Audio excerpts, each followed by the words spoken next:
Good evening and welcome to Lux Radio Theatre at Night from OTRGold.com. I'm Austin Bach. Thank you for tuning in. Tonight we'll be listening to The Last of Mrs. Cheyney, which was adapted from a 1925 play of the same name by the British playwright Frederick Lonsdale. The original play tells the story of a jewel thief who falls in love with one of her marks and opened at the St. James Theatre in London on September 22, 1925. The story has been adapted for film 4 times, the first being released in 1929 and starring Norma Shearer and Basil Rathbone. That film was nominated for an Academy Award for Best Writing and actually predates tonight's radio play. A second movie adaptation was released in 1937, starring Joan Crawford, William Powell, Robert Montgomery, Benita Hume, and Frank Morgan. The final American film adaptation was released in 1951, starring Greer Garson, and was titled The Law and the Lady. Tonight's radio play premiered March 16, 1936, and in the weeks before its broadcast, the Boulder Dam, which would later become known as the Hoover Dam, was completed on the border between Nevada and Arizona. The first flight of the airship Hindenburg took place at Friedrichshafen, Germany, and just over a year later it would catch fire after attempting to dock at the Naval Air Station Lakehurst in New Jersey. Bette Davis won Best Actress at the 8th Academy Awards for her role in Dangerous, and the most widely produced and strategically important British single-seat fighter of World War II, the Spitfire, made its first flight in Southampton. Adolf Hitler broke the Treaty of Versailles by sending troops into the then demilitarized Rhineland, and the first stock car race was held in Daytona Beach, Florida. Live chat is enabled on tonight's stream, and if you'd like to participate, start by telling us where you're tuning in from. Topics wander, and that's okay. I just ask you to keep it light, friendly, and most importantly, no spoilers. So with that, sit back, relax, and enjoy tonight's show. Lux presents Hollywood.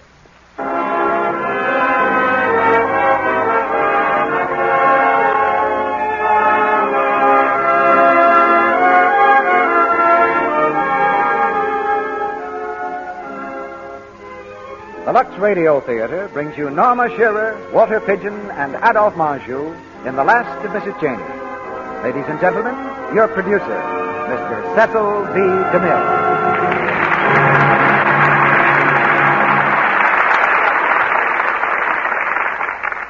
Greetings from Hollywood, ladies and gentlemen. I'm glad to tell you that tonight's Lux Radio broadcast, as well as those in weeks to come, will be heard by American armed forces throughout the world, by shortwave and other special facilities. I'm not a superstitious man, but I haven't been walking under any ladders lately either. In fact, I've got my fingers crossed right now, because every time Norma Shearer has been scheduled to appear at this microphone for the last 6 years, something has happened to cancel the date. But all things come to him who waits, if he waits long enough. So this week, we borrowed Norma from the cast of the Metro-Goldwyn-Mayer picture, Her Cardboard Lover, along with Walter Pidgeon from the same studios, Mrs. Miniver. And if nothing happens between now and curtain time, you'll hear them starring with Adolphe Menjou in The Last of Mrs. Cheyney. Our play packed in the customers for a solid season on Broadway, and Hollywood, on 2 different occasions, found material for a hit in this brilliant comedy. Norma Shearer starred in one of the picture versions herself. Tonight, as Mrs. Cheyney, she has a part made to order for an actress of beauty, wit, and charm. And that, of course, is Norma Shearer.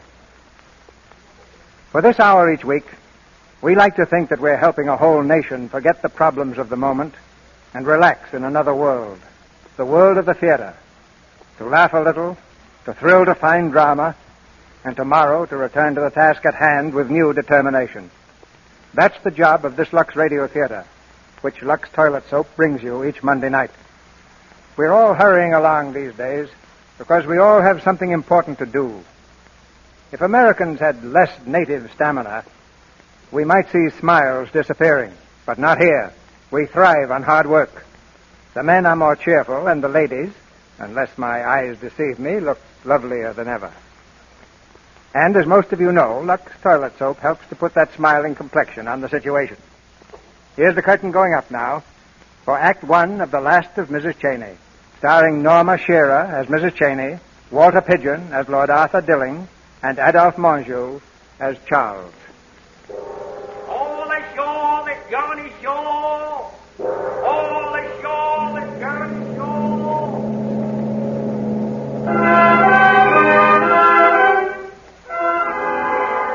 few short years ago, when the oceans of the world were calm and untroubled, a luxury liner left its berth in New York Harbor and turned its mighty prow to the open sea. As usual, on the first day out, there was great speculation among the passengers about the identity of their shipmates. As usual, there was one person who stole the lion's share of the comment. She was young, lovely, beautiful, and so far as the rest of the ship was concerned, nameless. Did you ring for me, sir? Yes, come in, Stewart. I'd like some information about a passenger. Yes, sir.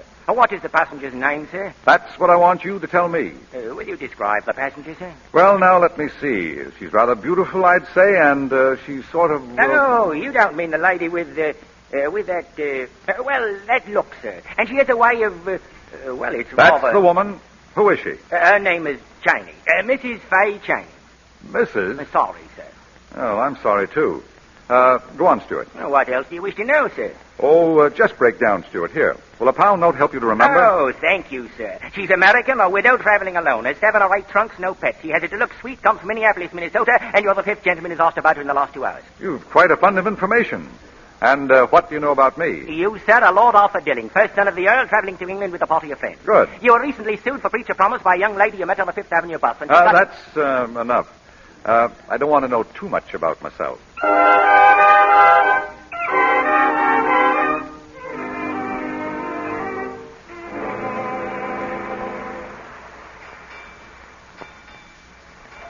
Good morning. Mrs. Cheyney, I believe. Mrs. Fay Cheyney? Yes. Why do you ask? Well, I just wanted to be sure. It seems to me... No, we haven't. Haven't what? We've never met. I've never seen you before in my life. And if you don't leave me alone, Lord Dilling, I'll have to call the steward. At least you know my name. May I call you Fay? Please don't. Oh. Lovely morning, though, isn't it? Huh? I'm trying to enjoy it. Steward, Yes, madam. will you please... Ah, Stewart. Will you be good enough to get us a couple of deck chairs? Right away, sir. Fine. Do you behave like this with every woman you meet? Or do you only reserve it for those you try to pick up?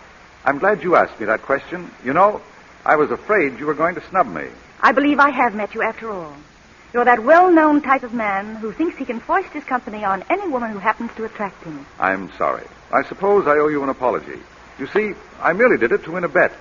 Do you know Willie Winton? Oh, no, of course you don't.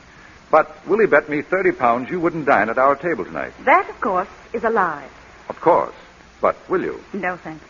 I've been warned about you, Lord Dilling. Have my friends been talking again? No, the newspapers. Oh. Oh, well, there you are, Arthur. Lovely morning. Oh, hello. I beg your pardon, but you know this young man? Why, yes, of course. Then will you be good enough to tell him to leave me alone? Oh, I say, Arthur, again. Again, old man. Sorry. May I see you to your stateroom, madam? Well, I'm not that crushed, but I would like a walk around the deck. Oh, of course. Bye. I do hope Arthur wasn't annoying you. Oh, but he was. Oh, I'm frightfully sorry. You see, he's a sort of vague relation of mine, and I feel rather responsible. Oh, I shouldn't. You mustn't judge all of us by Arthur. We're rather nice, really. I'm sure you are. Perhaps you dine at our table tonight and discover us for yourself. Thank you. I'd be delighted, but won't your friends think it's rather sudden? Oh, no. I'll simply introduce you as Mrs. Cheyney. Mrs. Cheyney, whom I met in... Minnesota. Minnesota? Precisely. Why not? I think you're very kind, Mr. Francis Kelton. Oh, Lord Francis Kelton? Why, yes. How nice that you should know.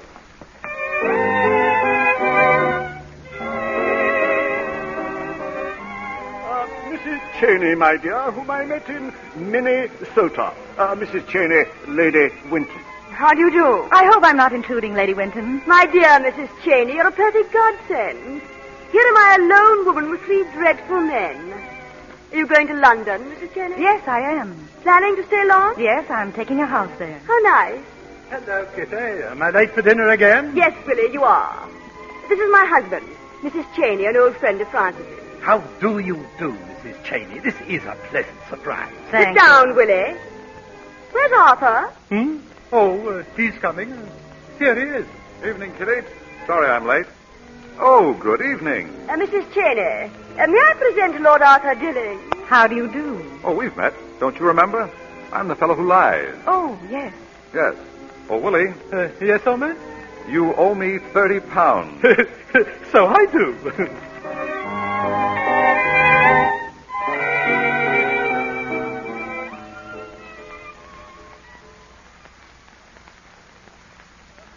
Mrs. Cheyney requests the pleasure of your company at a charity concert to be held at her home on the afternoon of April the 6th. R.S.V.P.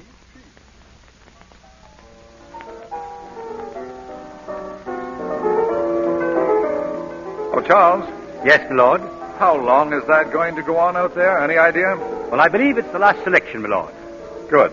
Whiskey and soda, please. Yes, my lord. By the way, Charles, My lord. I can't help thinking I've seen you somewhere before. Indeed, sir. Where have we met? We have never met, my lord. I assure you we have. I was educated, I was at Oxford, and, I once passed through Oxford on a train, my lord. your manner suggests to me you might have got out and stayed there for some years. Well, I had no idea Oxford had a school for butlers, my lord. Mrs. Cheyney seems to have a high regard for you, Charles. Well, I've served the family a long time, my lord. And naturally, you know Mrs. Cheyney's likes and dislikes, her whims. A good servant, my lord, always tries to sense the mood of his employer. Then, what is her private opinion of all this? This, my lord? Yes, London, all her new friends, myself, for instance. Well, I couldn't say, my lord. Mrs. Cheyney would never think of discussing her private affairs with servants. I accept the rebuke. There was none meant, my lord. Nevertheless, Charles, I still think we've met before. Perhaps it only seems so, my lord. Perhaps.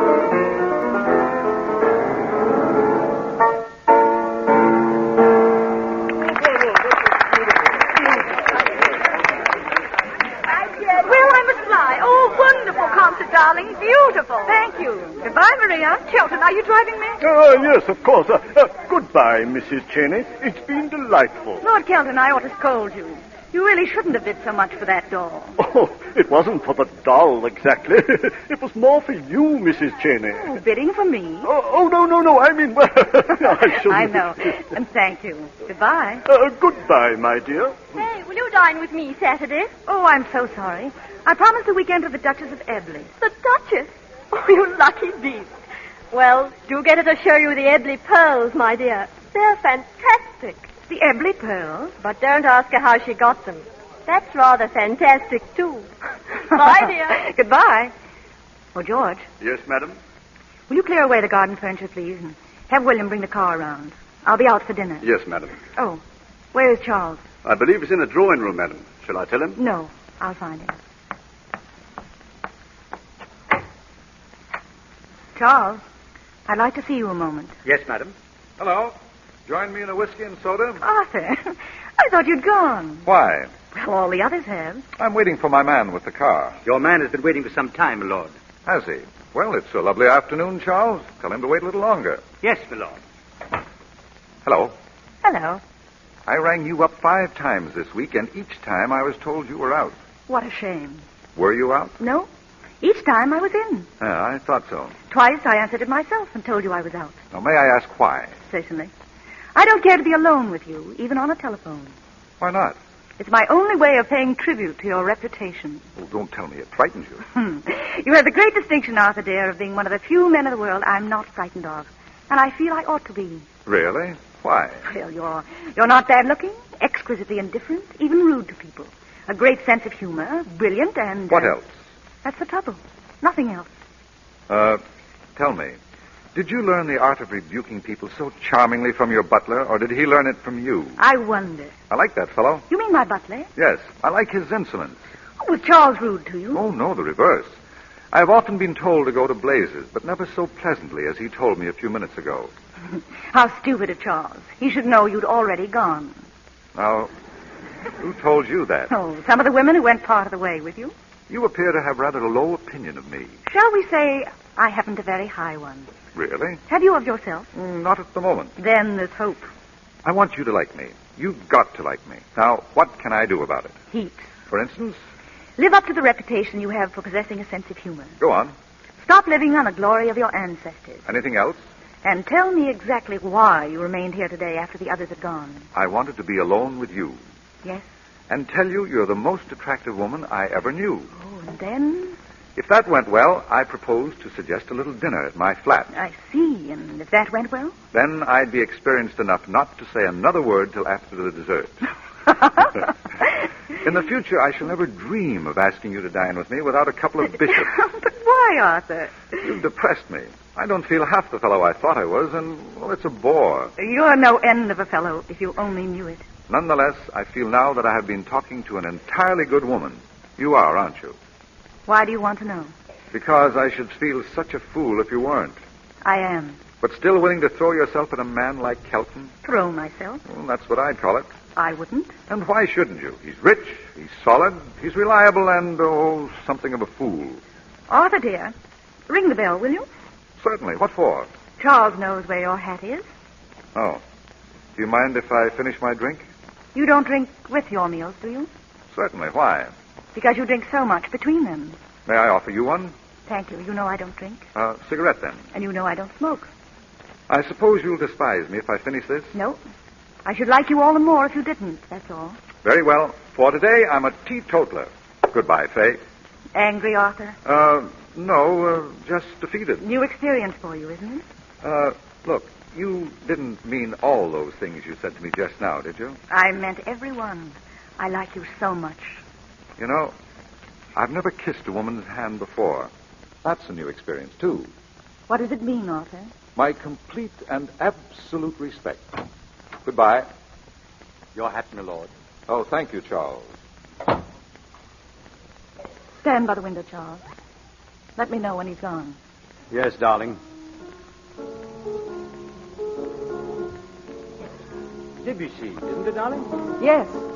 Very lovely. He's getting into his car now.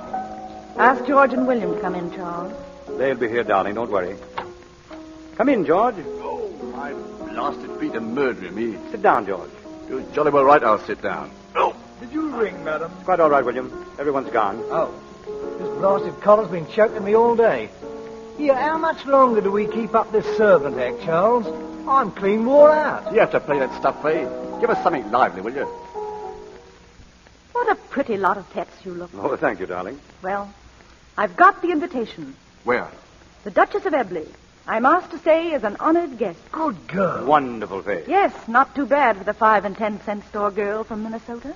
The Duchess' pearls are worth at least 20,000 pounds. 20,000. This time next week, I'll be taking my ease on the deck of a boat pointed for Canada. England suits me. Follow the races and live like a lord. That's my motto. 20,000 quid cut 4 ways. When do you blow, Faye? Blow where? To the Duchess's. The invitation is for Friday weekend. But it doesn't mean I have to accept it. I haven't decided yet. What? What do you mean, Faye? Yes, darling. What do you mean? I said I haven't decided, Charles. Look here, my girl. We pitched in every quid we got to rent this house, to buy you clothes, an ocean trip, while we even... Control yourself, William. Now, Faye, suppose you explain. You see, Charles, the idea of persuading perfectly charming people into inviting you into their house for the purpose of robbing them isn't pleasing me at all. You never talked like this before. I'd never met them before. If you're going to try any tricks, my girl, you won't find it very healthy. Quiet, please. I see her point of view. Oh, you do? I'll tell you what it is. She's got her eye on Kelton. The old cove's always hanging around. Oh. Now, suppose you fellows clear out. I'd like to have a quiet little chat with Faye alone. If it's a showdown, we'll be in on it. Leave her to Charles. He can handle her. Well, no half measures, mind. Yeah, tell her ladyship where she gets off. Well, Faye, if you want to chuck it, you can. Don't be absurd. I only wanted to make them mad, to see them exactly as they are. You know I'm going to see it through. You don't think I'd let you down, Charles? You've never let anyone down. That's the point. Very well, then. Faye, at times you make me think. Without my influence, you never would have chosen this noble profession, and it's a precarious one, with the end usually at the beginning. Could it be I'm getting a conscience, Faye? What do you mean, Charles? What I say. You don't have to tell me you like these new friends of yours. I can see that for myself. You're as bad as George. You think I'm chasing the elderly noble lord. I wasn't thinking of the elderly noble lord. I was thinking of a rather young one. You needn't. And you needn't worry about your pearls either. I'll get them for you, Charles. Friday weekend.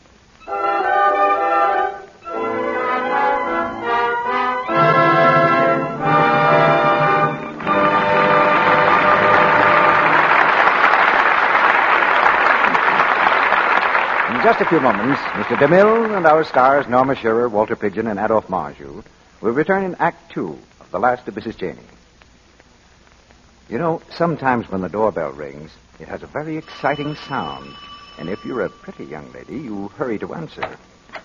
Special delivery, miss. Thank you. Oh, it's from Bill. Dear Mary, I've got leave for the weekend, and I'm not taking any chances on finding you dated Saturday. How's for some dancing and stuff? Bill's got the right idea. He knows it's smart to date Mary up ahead of time. He knows girls with complexions that are fresh and smooth as a new-cut rose are pretty sure to be popular. Yes, there's something about soft, lovely skin that just seems to say romance.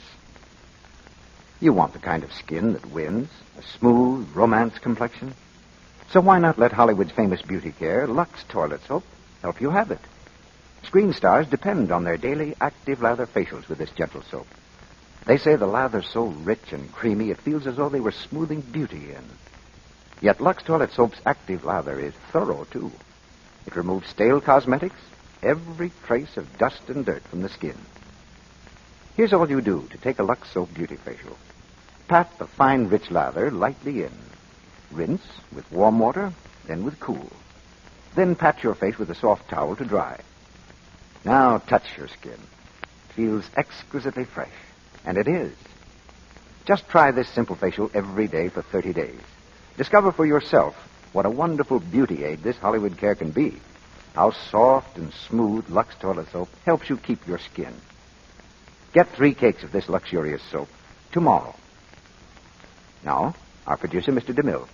Act 2 of The Last of Mrs. Cheyney, starring Norma Shearer as Mrs. Cheyney, Walter Pidgeon as Lord Arthur Dilling, and Adolphe Marjou as Charles.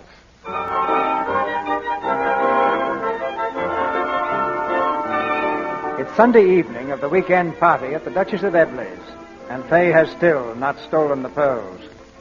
The party has now reached the parlor game stage, in which the guests squirm uncomfortably on the edge of their chairs, for the game is truth. Willie Winton has the floor, cross-examining his wife's cousin. But you must answer John and the truth, remember? Go on, John. What was the question, Willie? Well, I asked you where you got those onyx cufflinks you're wearing. Why, I really don't remember. There's only one solution, of course. What's that, Maria? Why, your wife must have given them to him. Kitty, did you? Yes, Willie, for Christmas.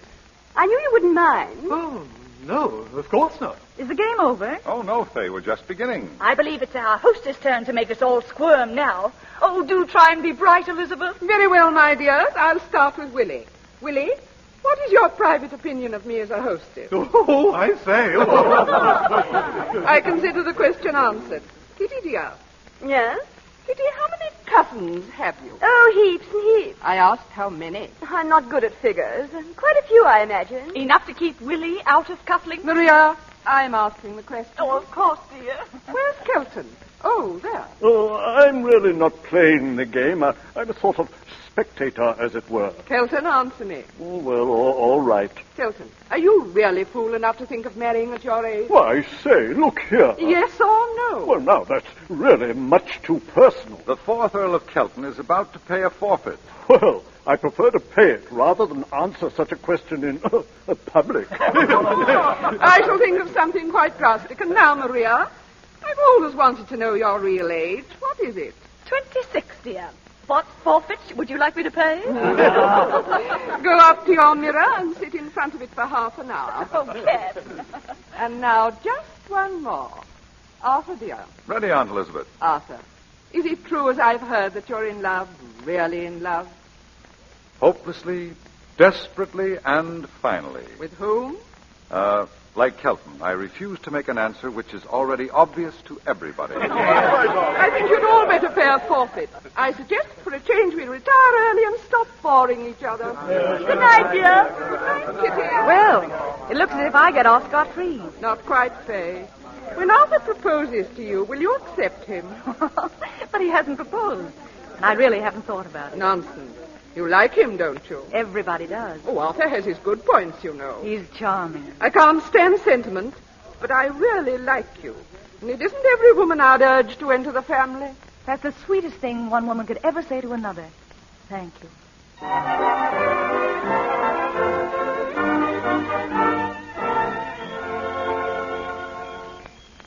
I really should go in, Lord Kelton. We were all supposed to retire early, you know. Oh, do you find me dull? Oh, not at all, Lord Kelton. Francis, please. Francis. Faye, I must speak to you. Yes? Faye, I've got a townhouse in London, a country seat in Kent, a shooting box in Scotland, 50,000 acres. Am I getting too intimate? Not too intimate. Well, what I mean is, it's awfully difficult for me to go on, you know. Maybe you'd better not try any more tonight. Well, I feel like a coward. You see, the thing I'm trying to say to you should be so simple. I've written it on paper a dozen times, tore it up naturally. Naturally. Mrs. Cheyney, ma'am, is that you? Yes? You're wanted on the phone, ma'am. London is calling. London? Excuse me, Francis. You can take it in your room if you wish. Thank you.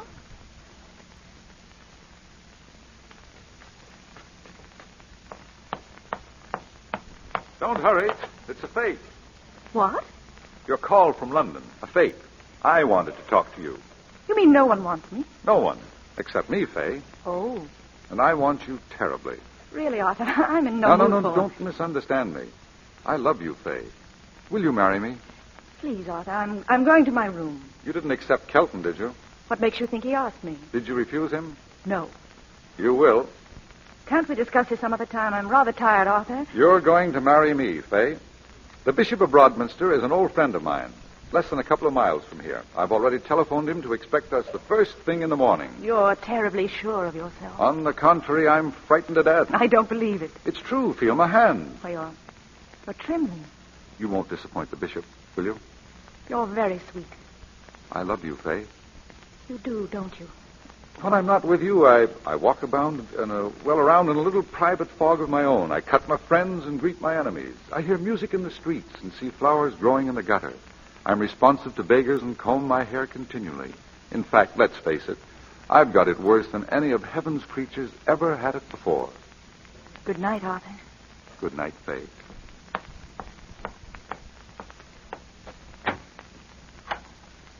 Don't bother to switch on the lights, darling. Charles, is that you? Surprise, dear? Are you mad coming here? How did you get in my room? I climbed the ivy. I'm very athletic. Charles, this isn't safe. Certainly not. That's why I'm enjoying it. Why didn't you wire me? I had nothing to say. She got the pearls here in the house? Yes. You're sure? Yes, I tell you. You know where they're located? They're in her room. A wall safe. What about the combination? Well, I'd hate to have to blow it. It's crude. You won't have to blow it. I know the combination. What have you been waiting for? Hey, what's the trouble? You're not going through, is that it? I'm a Welcher. An awful Welcher, Oh, Charles. no, you're not. You won't back out. Not now. It's too late. I won't do it. I won't. Now, one moment, Faye. A few days ago, I gave you your chance. The cage was wide open. I could have handled the others then. We can't fool them now. We're both in up to our necks, and it's too risky not to go through with it. Are the plans still the same? The same. I'll be waiting in the garden. At 2 o'clock, you're to get the pearls from the safe and bring them here. When you turn your light on and off twice, you drop the pearls beneath the window. Yes. At 2 o'clock. 2 o'clock.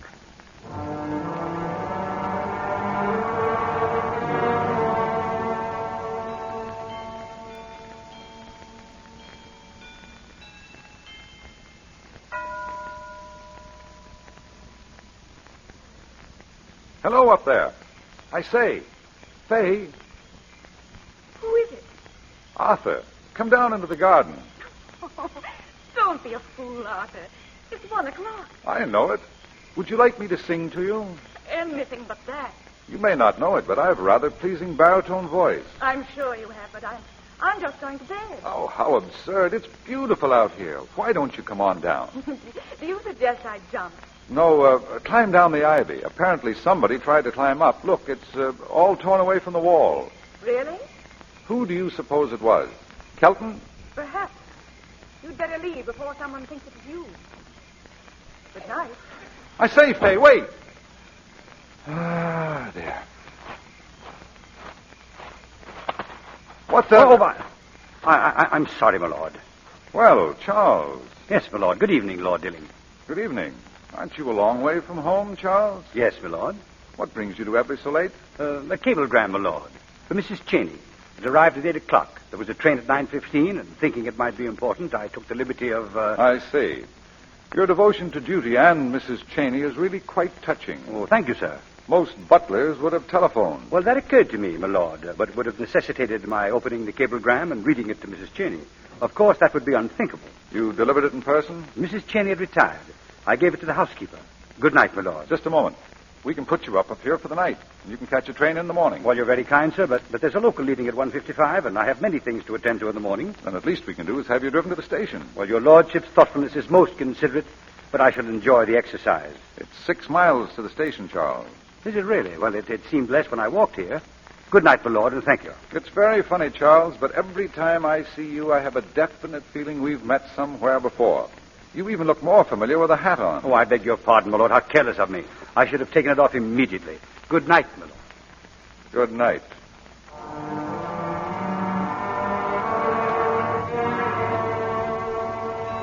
Right. 4 left. 33 right. Hello. Shall I turn on the light for you? That's better, isn't it? Go ahead. Don't let me disturb you. I won't need the light, thank you.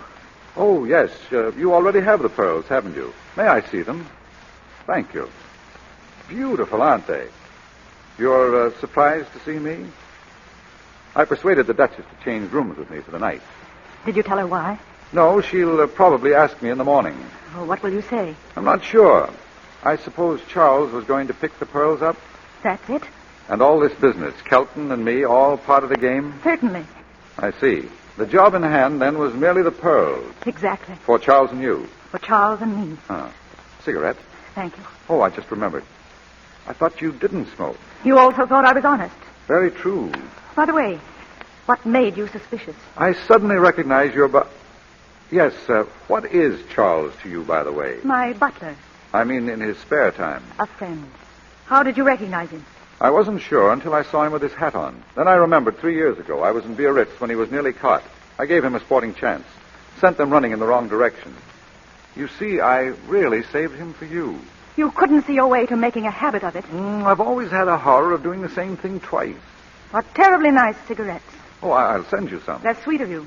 I'll give you my address tomorrow when I know it. Are you thinking of changing your present one? I have an idea you'll make it difficult for me to keep it. You've really made such fools of all of us, it seems a pity not to allow you to complete it. It has been quite amusing. Splendid, and we'll keep it that way. Amusing. Suppose we sit down comfortably and discuss, shall we say, my price. What are you doing?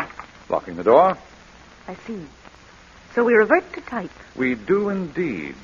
If I agree to stay here, you say nothing? Nothing. And if I don't? Oh, come. Now, why be squeamish? Let's play the little farce to the end. As crooks go, do you know the difference between you and Charles? No. Well, Charles robs with a charm of manner, and you rob with violence. Very neat. If I refuse to stay here, what would you do? You can't refuse me.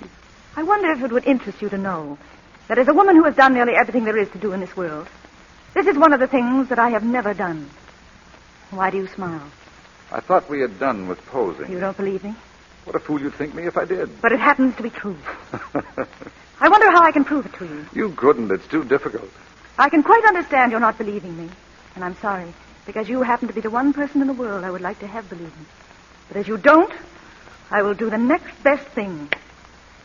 And what does that mean? That means if you don't believe that I have never done this before, you will at all events know that I am not going to do it now. Just as you like. Ring that night bell, and when they come, tell the Duchess who I am, or unlock that door and let me go. You're hardly in a position to dictate terms.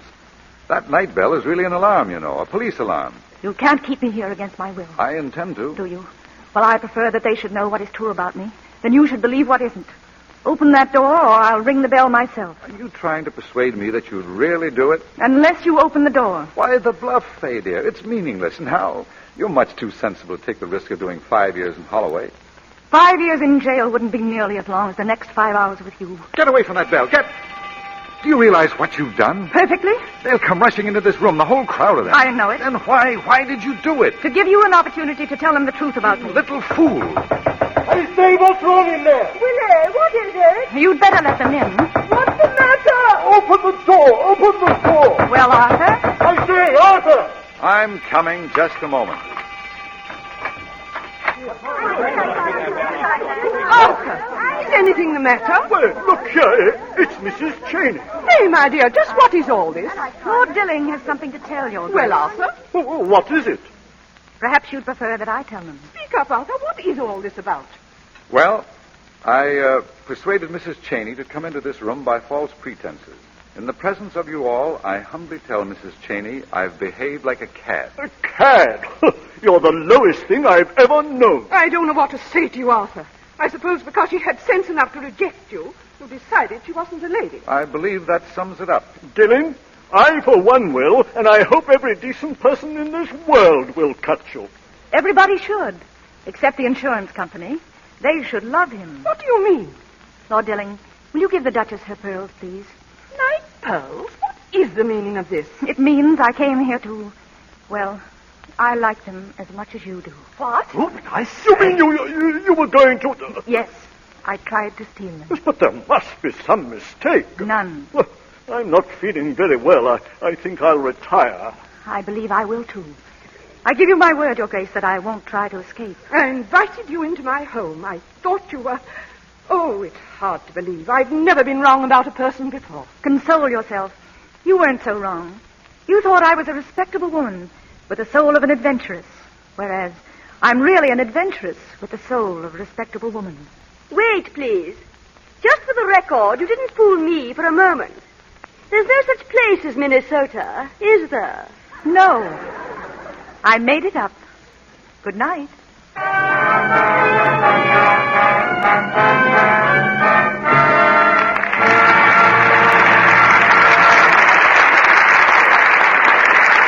We pause now for station identification. This is the Columbia Broadcasting System.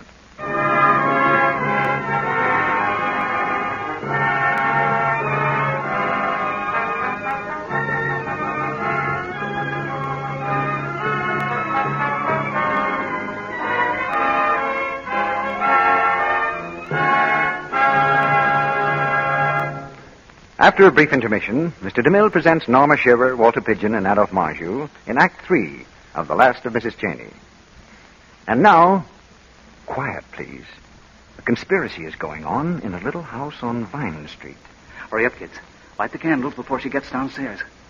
She's coming. All together now. Happy birthday! Happy birthday! Happy birthday, Mom! Surprise! Surprise! And now, darling, here's to the most wonderful wife in the world. And the prettiest. Well, there's a compliment to make any woman happy. A compliment deserved by all those busy wives and mothers who try always to look their best for those who love them, who try to keep the charm of fresh, youthful skin, the kind of skin that makes people say, no matter what a woman's age, lovely, isn't she? Now, here's what a famous screen star, Irene Dunn, says. There's always romance in soft, smooth skin. I never neglect my daily care with Lux toilet soap. Here in Hollywood, we've used this gentle soap for years. Yes, Lux toilet soap is as fine, as luxurious a soap as you can buy. When you unwrap a cake, notice how satin smooth it is to the touch. Then discover what wonderful rich lather it gives. Lather that's thorough, but very gentle, too. No wonder this exquisite white soap is the choice of 9 out of 10 famous screen stars, of lovely women everywhere. Use Lux toilet soap regularly. Let it help you win new loveliness. Now, Mr. DeMille returns to the microphone. The curtain rises on the third act of The Last of Mrs. Cheyney, starring Norma Shearer, Walter Pidgeon, and Adolphe Marjou.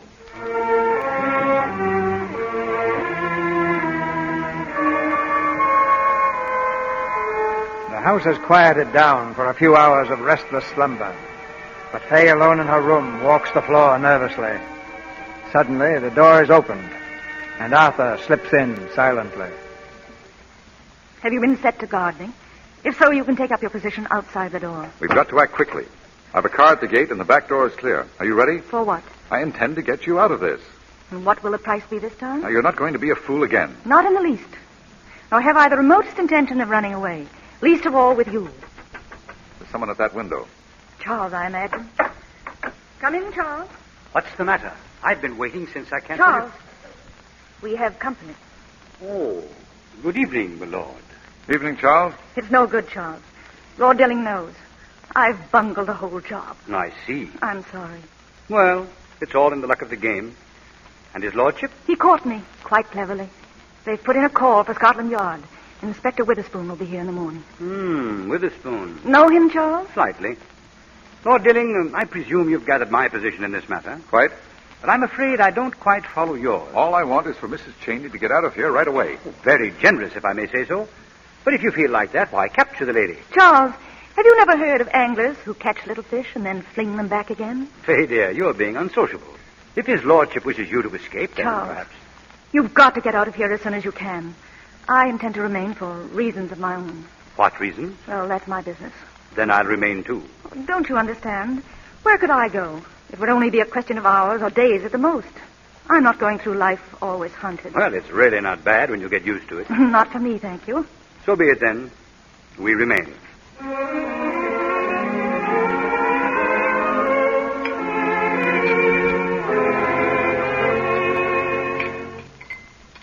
That's only what she deserves. Pass the toast, Willie. Is she still in her room? Ames reports she'll be down for breakfast at 9. The cheek of her. How many years will she get, Willa? Oh, I should think that'll depend on the age of the judge. Oh, good morning. Good morning, Kelton. Good morning. I heard what you said. You're not really going to arrest her, are you? Certainly we are. The inspector's on his way now. Have some breakfast? When I think of her, the most modest, the most simple. No, I can't believe it. Where are the eggs? Kelton, are you persisting in your doddering fancy for this adventuress? Well, I thought we could send her away, perhaps to America. You didn't really propose to her, did you? Of course he did. She's just the type that cautious rich men wait 50 years for. Look here. We've got to stop it. Quite right, Kelton. But I think you'd better tell why. Good morning, everybody. What do you mean, Arthur? Well, it seems Kelton has proposed to Mrs. Cheyney. I knew it. Oh, but that's not all. He did it in writing. What? Sweet mother. He didn't. Oh, Kelton, you didn't. Yes, I did. Oh! The moving picture rights to it alone are worth £10,000. Just coffee, please. Kelton, when did you write this letter? Last night. We'd been walking in the garden and, well, oh, dear, well, later on I slipped it under her door. Oh, Kelton, you poor fool. Arthur, did she show you the letter? Oh, yes. That's worse than being a thief. But I must defend her. She omitted the emotional passages. Arthur, go back there at once and get that letter. It's her own property. The fact that she has tried to appropriate ours does not permit us to retaliate. Don't be silly. The police know how to do these things. Quite. In that case, the letter would be read in court. No. I'm afraid you'll have to buy the letter, Kelton. Cost you plenty too, old man. Oh, you think it's funny, do you? Well, you'll change your minds when you know what's in that letter. I kept a copy of it, my first draft. And every one of you is in it.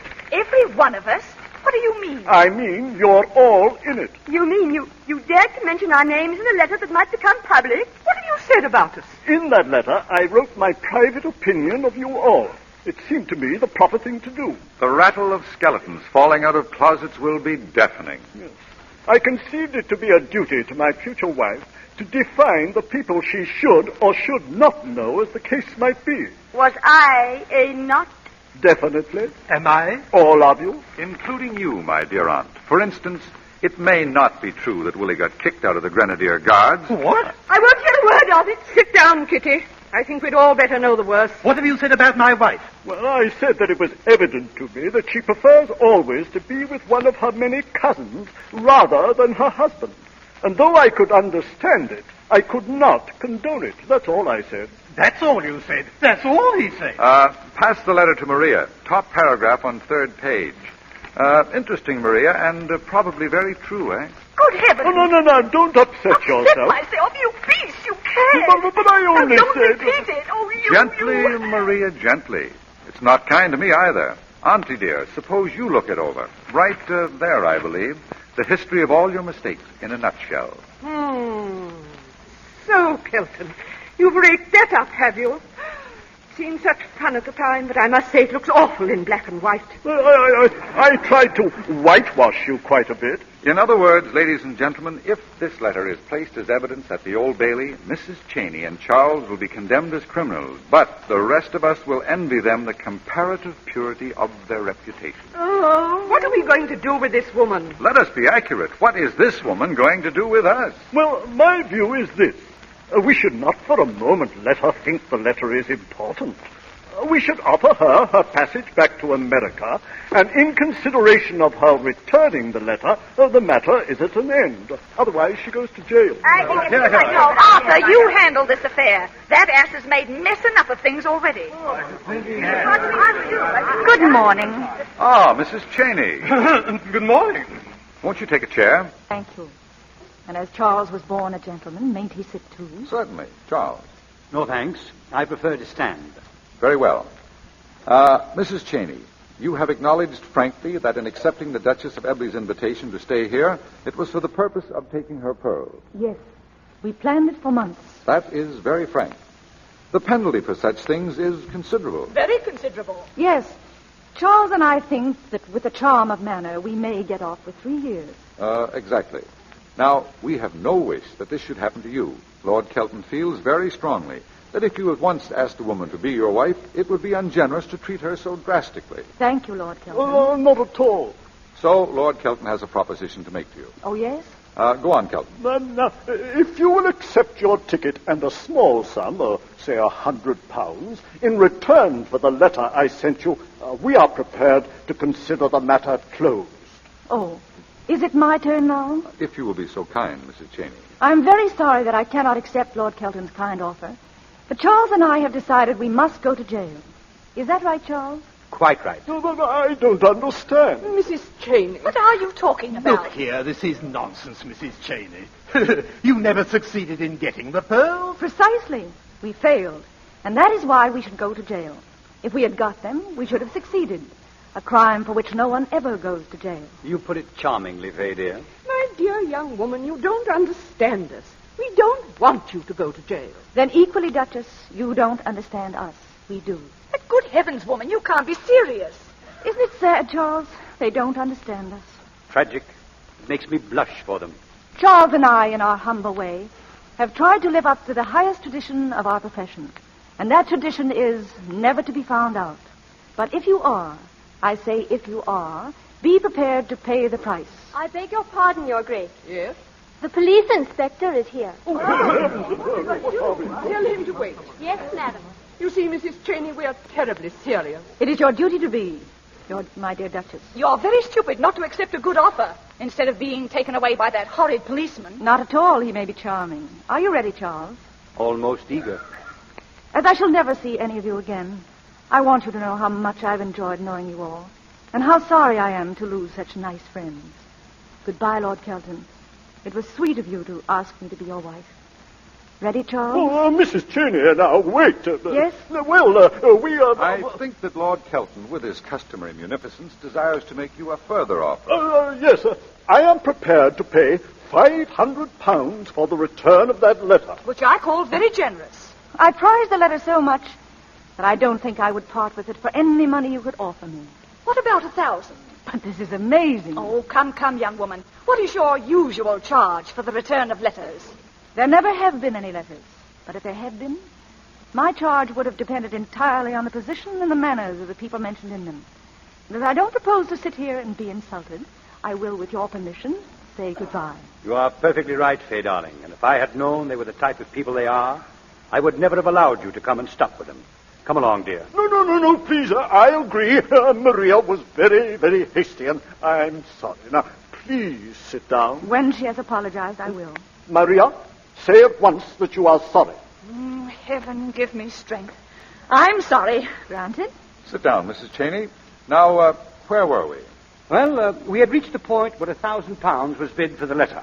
Which was refused. Mrs. Cheyney, what will you take for it? What do you think, Charles?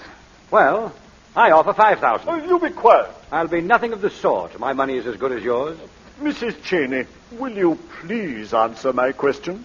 If I sell the letter, I will do so not in the sense of blackmail, but more in the spirit of breach of promise for £10,000. Good heavens, Fay. It's giving it away. That's what it is. 10,000? No, I refuse. I'm so glad, because I'd so much rather keep the letter. Kelton, you have no alternative but to pay. And I have no sympathy for you. But, Mrs. Cheyney, surely that... £10,000, Lord Oh, Kelton. it's terrible, terrible. Oh, terrible be blowed. I'll give you 11 for it. No. I'll pay. I'll write you out a check. Thank you, Lord Kelton. 10,000. What do you charge for a course of 12 lessons, Charles? Well, I never charge, milady. I'm a man who just loves his work. Would you like me to write that check for you, Kelton? Thank you. I'm quite capable. £10,000. Here you are. And now, the letter, please, Mrs. Cheyney. Oh, yes, the letter. Here it is, Lord Kelton.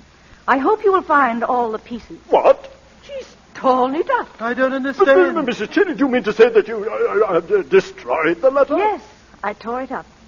Just like I'll tear your checks, Lord Kelton. Hey, don't. Hey! £10,000 gone down the drain. And I've tried so hard to make her a crook. Mrs. Cheyney, why did you tear that check? I don't know. Even a thief may have a sense of decency. You're a grand woman, Fay. A grand woman. Mrs. Cheyney, there is one question I would like to ask. Why are you a thief? Well, I wanted to improve my social position. You see, I was a shop girl. In a 10-cent store. Where Charles found me. I wanted to share the beautiful things in life. And I'm not a modern woman. Well, if one is not a modern woman and one has no money, there are only two ways of getting it. Marry it or steal it. I'm afraid I preferred stealing it. The best pupil I ever had. By Gad, I sympathize with her. Mrs. Cheyney, do you know what I'll do? I'll set you up in a little maudit shop all your own in appreciation. Sort of a memorial, eh, Kelton? Lord Kelton, you're very kind. It's divine of him. I'll be one of your customers. I, too. Well, I must go. Oh, Charles, if you ever need a pupil, you'll find me in the telephone book. Well, I shall never want a pupil, milady, but I'm glad to know I'll find you in the telephone book. If you'll call me in town, Mrs. Cheyney, we'll make all the necessary arrangements for your little business.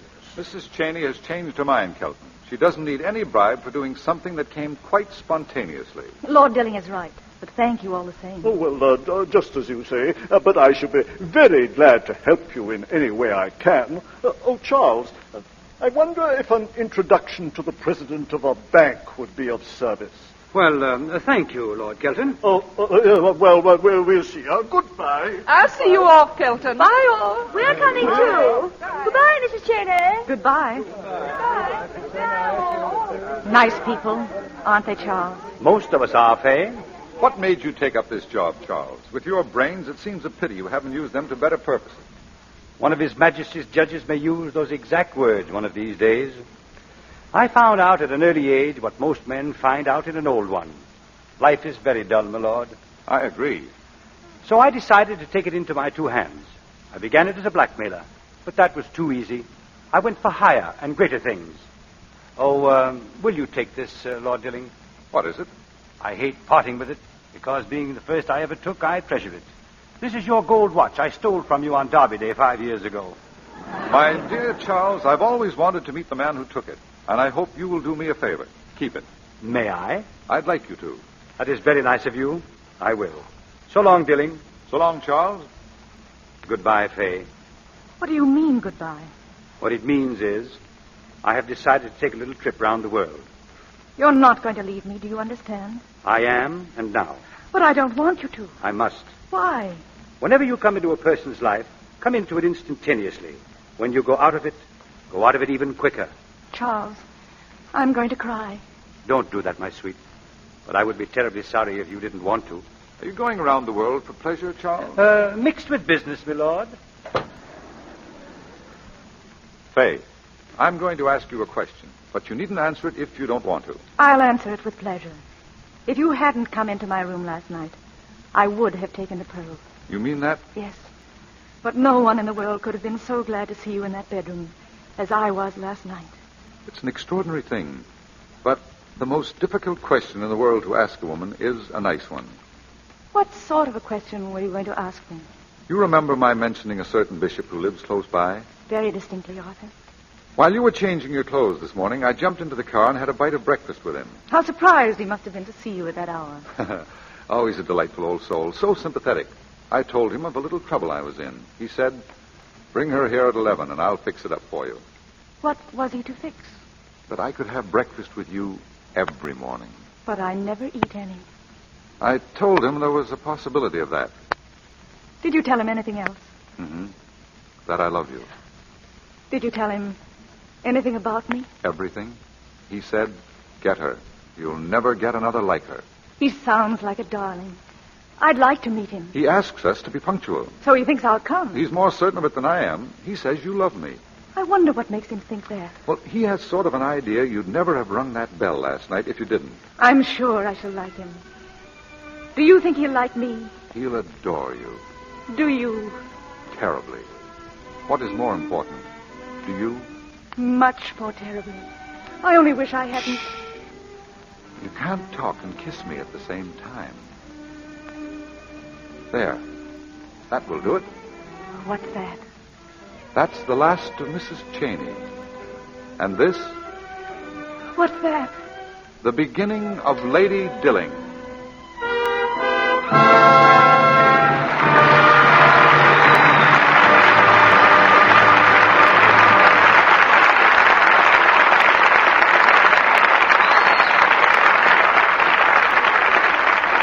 That's the last of Mrs. Cheyney.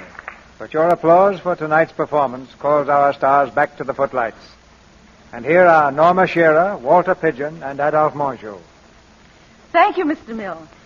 It's a great pleasure to be here for the first time. You really made me feel so much at home. Well, now that we've finally broken the ice, Norma, I hope you'll make it a habit. Well, that's a very nice habit to get, Norma. CB is an excellent host.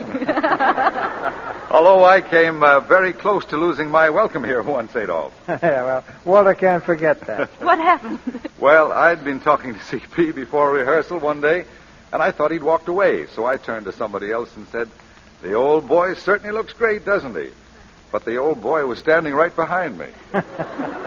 I thought it was a great compliment. I hadn't been called a boy in 40 years. Well, you see, that's one way to his heart, Norma. I'll bet I can think of another, Adolphe. In 2 words, Lux Soap. You know, I'm rather a stranger in this theater, Mr. DeMille, but not to Lux Soap. I've used it for years, so I know what a fine complexion care it really is. For further comment on Lux Soap, I refer our audience to a close-up of Norma Shearer on the screen or off. What about next week, CB? Have you picked a play yet? Yes, Adolphe. A play with the true spirit of America in it. The RKO motion picture drama, A Man to Remember. And our stars will be Lionel Barrymore, Anita Louise, and Glenn Ford. A Man to Remember is the story of a country doctor, a story of heroism and courage to inspire the nation in these or any other times. So next Monday night is a night to remember. Lionel Barrymore, Anita Louise, and Glenn Ford in A Man to Remember. I know we'll all enjoy that, Mr. DeMille. Good night. Good night, CB. Good night. Good night. Players like you make good plays better. Ladies and gentlemen, some very pleasant news has come to us from the editors of Movie Radio Guide. For the 7th consecutive year, the Lux Radio Theatre has been selected as radio's leading dramatic program by the readers of Movie Radio Guide in its annual Star of Stars poll. This is a high honor. We're grateful to all who participated and to you, our audience, who helped us win it. To those of our Canadian audience who are tonight gathered at the Canadian premiere of Reap the Wild Wind in Alberta, Canada, in Calgary, my sincere greetings, and I'm sorry I can't be there.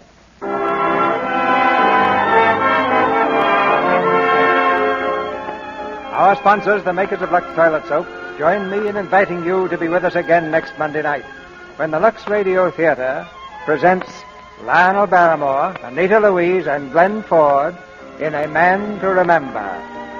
This is Cecil B. DeMille saying good night to you from Hollywood. Adolphe Mongeau is currently starring in the 20th Century Fox picture Roxy Hart. Heard in tonight's play were Frederick Warlock as Lord Kelton, Keith Hitchcock as Willie, Winifred Harris as the Duchess, Jill Esmond as Kitty, Claire Videra as Maria, and John Abbott, Eric Snowden, Pax Walker, Charles Seal, and Ann James. Tune in next Monday night to hear Lionel Barrymore, Anita Louise, and Glenn Ford in A Man to Remember. Our music was directed by Louis Silvers, and your announcer has been Melville Roy. This is the Columbia Broadcasting System.